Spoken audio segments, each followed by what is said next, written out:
Lacks are not nothing, a common and consequential mistake by O.G. Rose. Imagine an empty cup. Is there nothing inside? In a sense, but there's also no such thing as nothing. It's more like there is air, maybe some dust molecules, stuff like that. This can seem like a silly and nitpicky point, but though with this example it doesn't seem to matter to say there is nothing in the cup versus there is space in the cup, there can be consequential implications. To say there is space in the cup is to say there is a lack in the cup. And in this case, what is lacking is liquid. Now, let's try looking at the cup itself. Are the atoms that make up the cup nothing relative to the cup? Or are the atoms instead lacking from our experience of the cup? In a sense, it seems like the atoms are nothing, an irrelevant abstraction, but really the atoms are instead lacking from our experience of the object. No, the atoms are not lacking from the composition of the cup itself, but relative to us, they seem like they are not there. But while something that's not there can seem to be nothing, in the case of the atoms that make up the cup, what is not there isn't nothing but lacking. To use the language of Kurt Gödel, the cup is in a sense incomplete without a beverage relative to the purpose for which the cup was made, as my experience of the cup is incomplete because I do not perceive the atoms in its composition. Where there is a lack, there is incompleteness, hinting at why it's critical not to conflate nothing with lack, as will be expanded on. Where things are without nothing, then things are complete. There's nothing else to see. But where things are instead lacking, there things are incomplete. There's more to the story.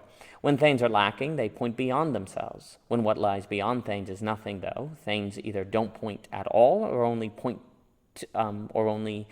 back at themselves. If there is more beyond the things we see, this would mean that things conceal us from a bigger story and set us up to miss out. This reflection resulted from a conversation with the brilliant Thomas Jockin, whose grasp of Aristotle is hard to rival. If there is any insight of value to be found in this work, it is thanks to him.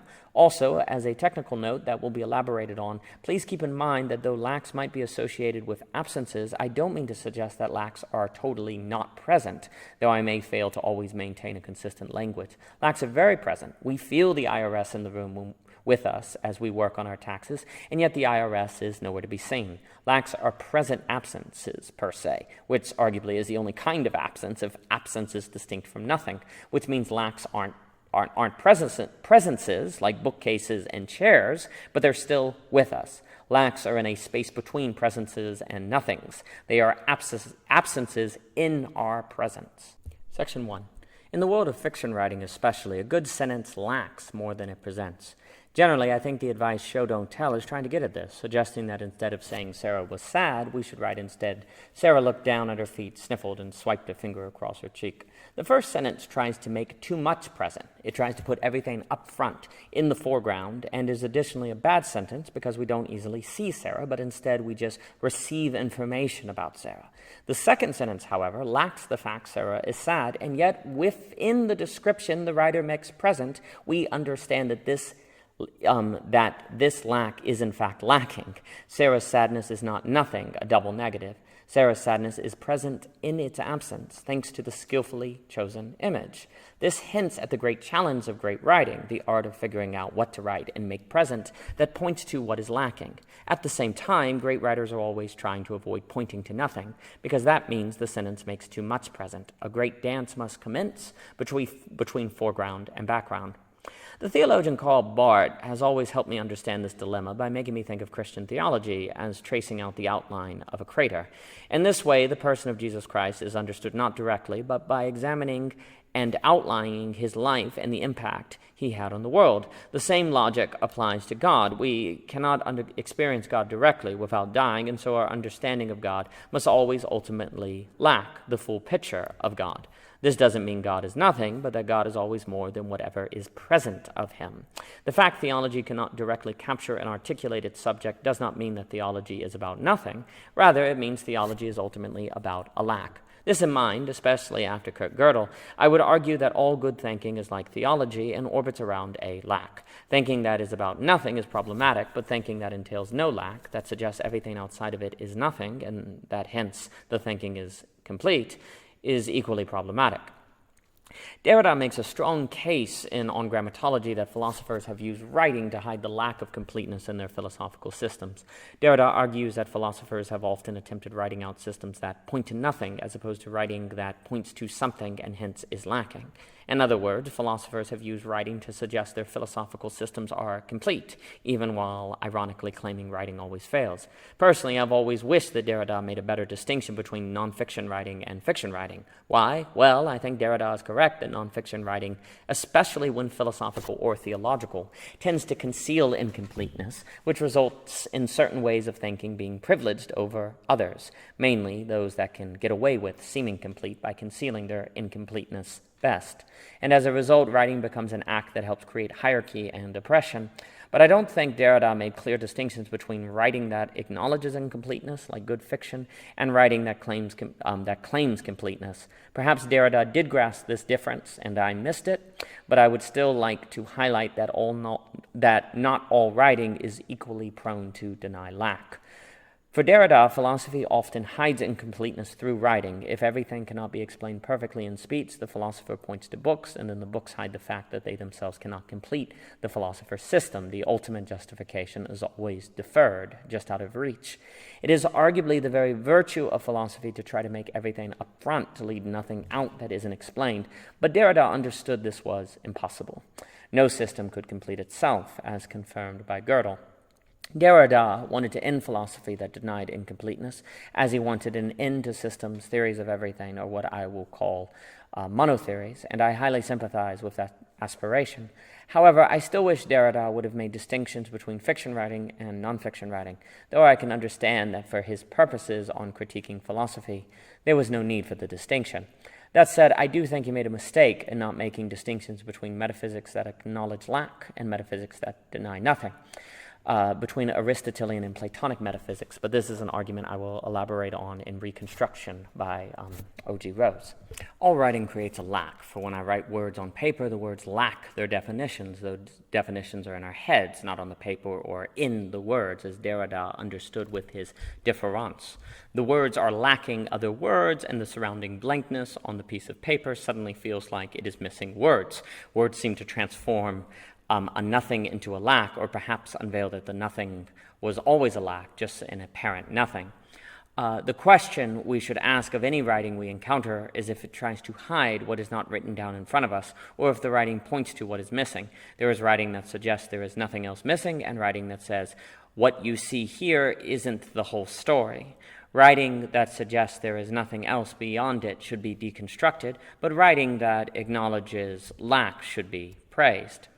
For me, though I am no expert on his work, Derrida's mistake is suggesting that all writing must equally be writing that suggests there is nothing else, even as it endlessly differs itself, that it is not possible for a form of writing that points to something more.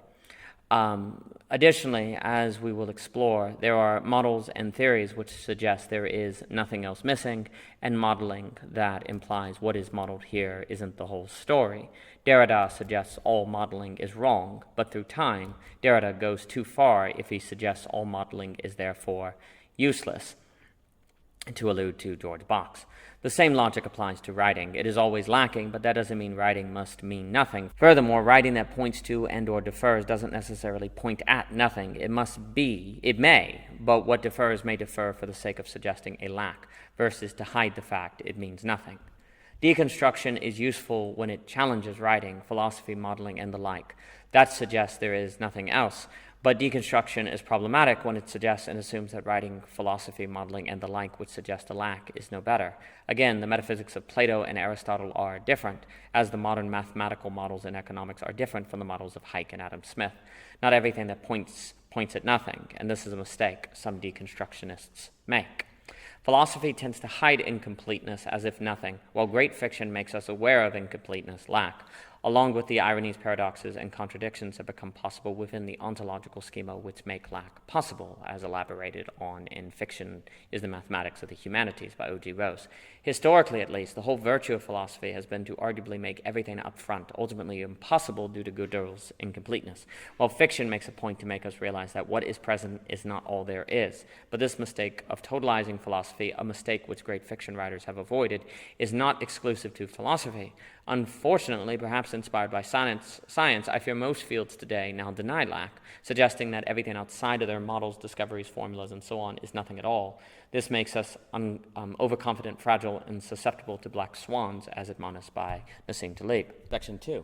When we learn something, we never learn everything, and the choice we face is deciding how much more we feel is there left to learn. There is always the temptation to believe there is nothing left worth learning, that what we learn does not point to something else of note. Certainly, we all know mentally that there is always more to learn, but we can practically believe there isn't more once we reach a point where we don't believe there is anything left that is worth the effort. At this point, we practically assent to there being nothing left, and that we aren't lacking. We are practically identical with someone who believes there is nothing else. Everything we learn brings with it the temptation to believe there is nothing left to learn. To learn is to be tempted against lack. The feeling of learning and grasping is precisely the opposite of feeling like something is lacking. So we can be phenomenologically set up to believe there is nothing else. When we experience an object, the object does not say to us in its presence, I am lacking. The exact opposite seems closer to the truth. Objects seem to say, I am. Additionally, the very act of focusing on something brackets out everything else as if everything else isn't there. Yes, we know that's not the case, but when I'm focusing on my laptop, everything else in the room practically becomes invisible in a Heideggerian sense, and it's easier to think that everything which is invisible is nothing versus understand it's lacking from my experience of the laptop.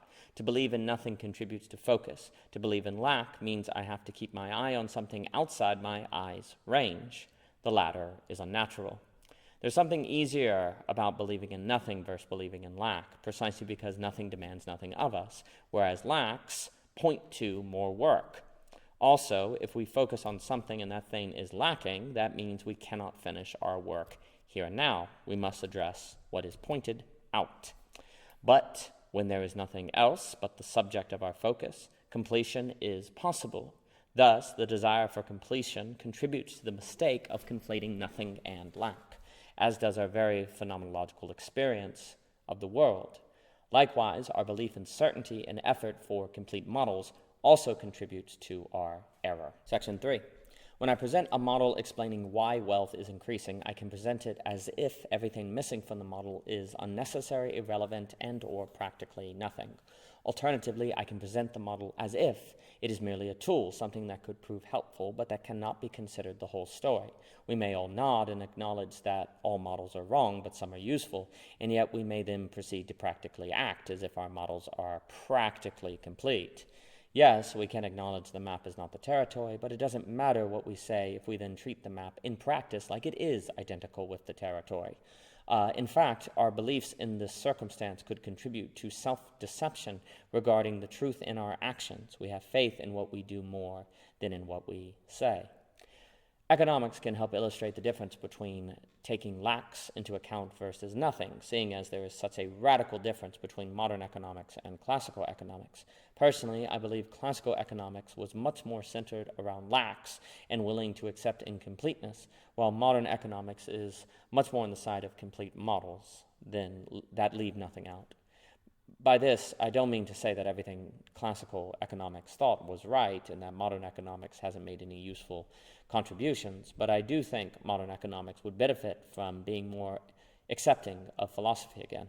Dietrich Maclowski and Thomas Sowell still represent the classic approach to economics, but I fear they are few and far between. Classic economics, as found in Adam Smith and Karl Marx, is full of philosophy and elaborations on why humans do what they do, how they relate to one another, how they garner dignity, and the like. All of these are deeply philosophical questions, and though we can find charts and math in Marx, Marx is not read for his mathematics. Now, arguably, the lack of mathematics in classical economics caused problems and led to false conclusions, and I don't disagree with that at all. Indeed, there are advantageous evolutions to be found in modern economics.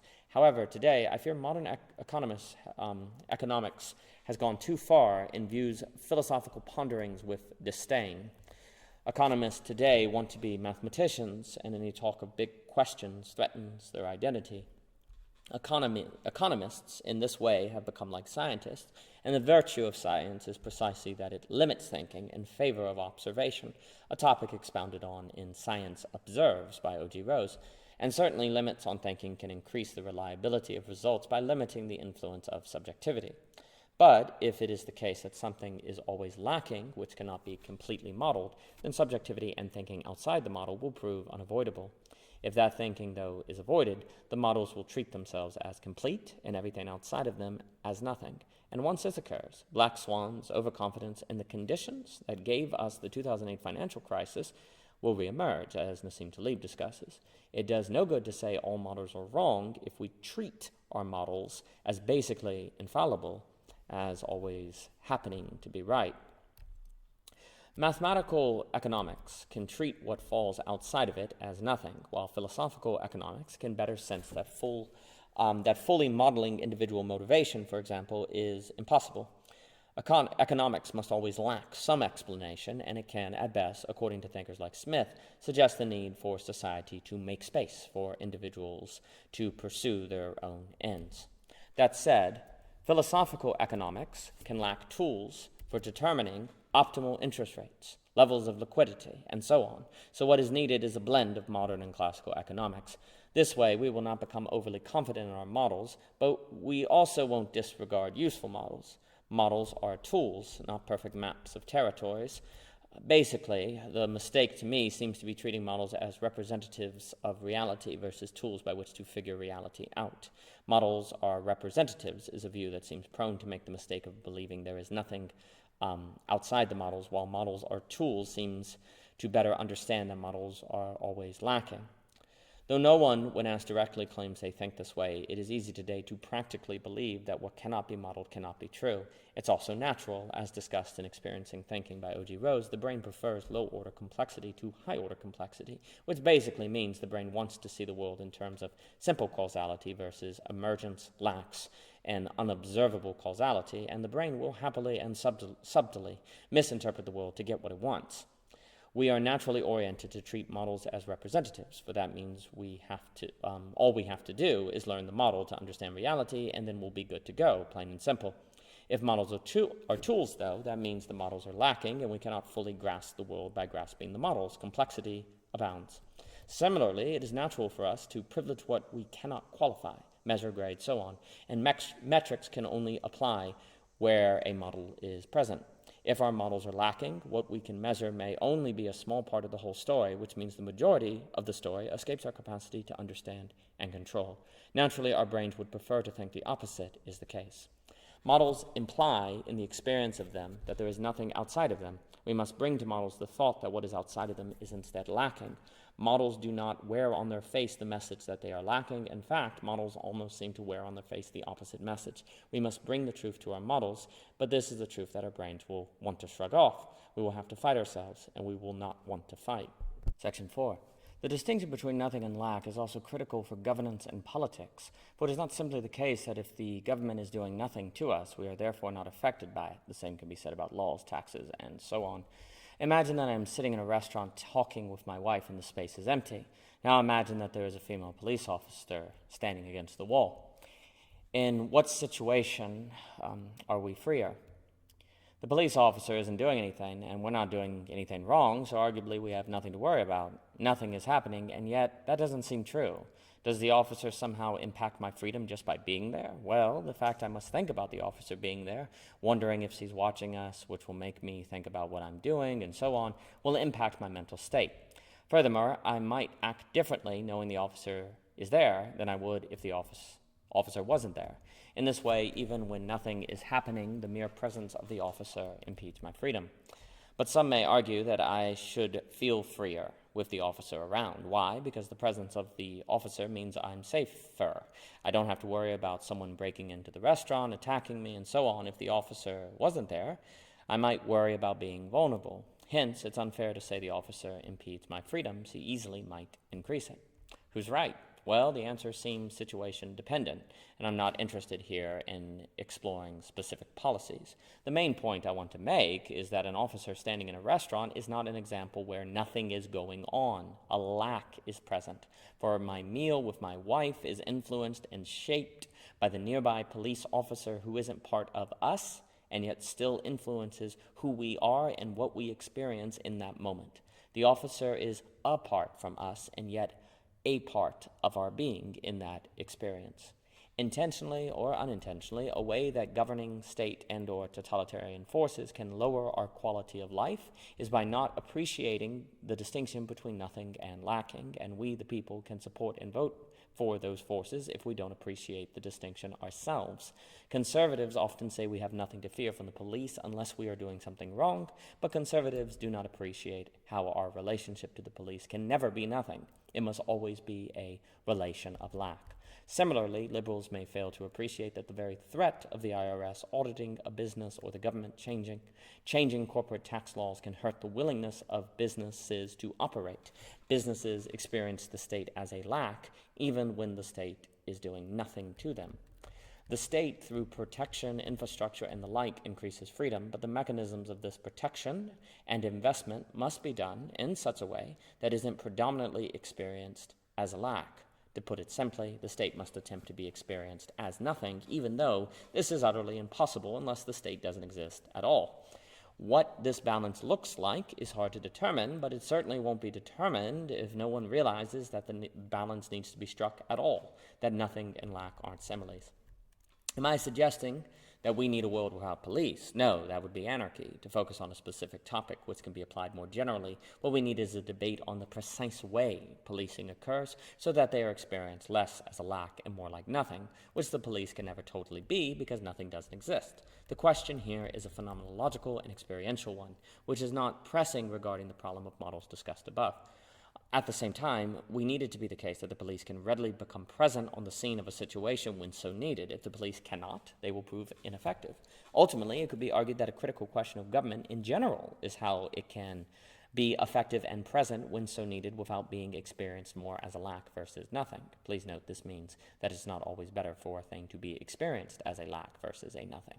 This is a deeply complex and serious question. A government that feels lacking will existentially destabilize us, but a government that cannot easily be present will be ineffective. To err on the side of presence is to risk being experienced as a lacking, as a lack. To err on the side of not being present is to risk practically being nothing at all. It would seem the state must find the balance of the fiction writer. As discussed above, the writer must pen sentences that suggest a great mind behind them. Similarly, the state must feel behind our daily lives, supporting it but not in it. The state writers cannot make their ideas too present, and likewise we must sense ideas a meaning behind the sentences but not see those ideas in the sentences. Otherwise, the work fails. Likewise, the state cannot make itself too present, or the citizenship may feel oppressed and oppose it. Good fiction writers know it's not enough to simply write down their ideas, even if those ideas are extraordinary and good. Writers must artfully find a way to make readers sense the ideas behind what is present in the sentences. A fiction writer who fails to do this will be viewed as a bad writer. Similarly, if the state doesn't artfully find a way to make the citizens sense a force watching over and supporting them behind the present society, then the state will feel like a bad state, oppressive to the citizens. Leaders in general are more in the business of maintaining a story with us than they are in the business of just telling us what we need to know. Leaders need artistic intuitions. We must see none of the ideas of the writer present in the sentence, but we must still feel those ideas behind the sentence, lacking. Similarly, we must see none of the work of the state present in our daily lives, but we must feel the state is behind our society, lacking. If the state is too present, it becomes a non-fiction writer instead of a fiction writer. It becomes more direct than indirect. It becomes more totalitarian. A strange dance must occur between experiencing nothing, presence, and lack, but that dance won't be tried if nothing and lack are conflated. Section 5. The dream of completeness in a system is the dream to escape interpretation, for where everything is included, no interpretation is needed, only reading. It is not by chance that in Derrida attacking the dream for completion, he increases the prominence of interpretation. Indeed, we must interpret, and all nonfiction and modeling needs to accept this reality, as the fiction writer must. But for the nonfiction writer, this can feel like fictionalizing their work, which can feel like destroying their own efforts. But this is not self-sabotage. This is accepting the inherent limits of the system. This is to accept that we cannot escape lack into nothing, to accept a humbling life of pointing. Something similar can be said about economists, sociologists, and the like, who create models. The idea of creating models as tools versus models as representatives can feel like leaving their work unfinished, which can feel like destroying their own efforts. Additionally, tenure, status, and wealth may favor those who present wrongly complete models versus those who present models which are lacking. If it is the case that social pressures incentivize us to create models which hide nothing, then social pressures will incentivize us to continue conflating nothing and lack. As this paper has argued, the consequences for this mistake can be dire. After Gödel, we all should realize we need to be more like fiction writers than nonfiction writers, even the nonfiction writers, even if all the pressures of society and status work against us as perhaps a consequence of the natural tendency of our brains to prefer low-order causality versus high-order causality. Shouldn't we assume all nothings are actually lacks? That would be a safe assumption, but are all nothings lacks? I'm not ready to go that far, but I do think we should assume that we are dealing with a lack before assuming that we are dealing with a nothing. Until the evidence is incredibly strong, nothing doesn't exist, and we relate far more to incompleteness than to non-existence in our daily lives. Non-existence seems to be more relevant when we stop and daydream or imagine. Considering this, and our natural desire to find a monotheory and complete system, as discussed elsewhere in the work of O.G. Rose, we need an orientation that counters our natural tendency. Understanding lack, we can better fight our nature to believe our worldview is a whole view of the world. This has been Lacks Are Not Nothing by O.G. Rose, part of Reconstructing A is A. For more, please visit ogrose.com, Twitter, Facebook, Instagram, and thank you for your time.